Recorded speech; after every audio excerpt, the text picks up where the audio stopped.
मैं इसलिए ये बात कह रहा हूँ कि एक बहुत ही इमोशनल बात है। मेरे घर में पिछले 25 या 30 साल से, जो आज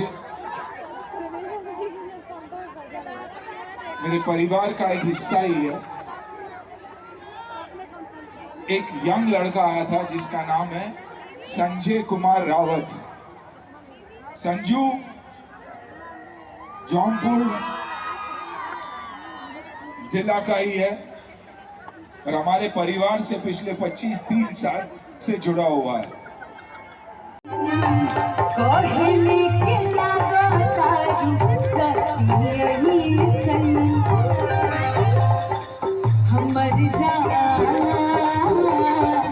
हमर जान हमके माने पार्वती ऐसन, हमर जान हमके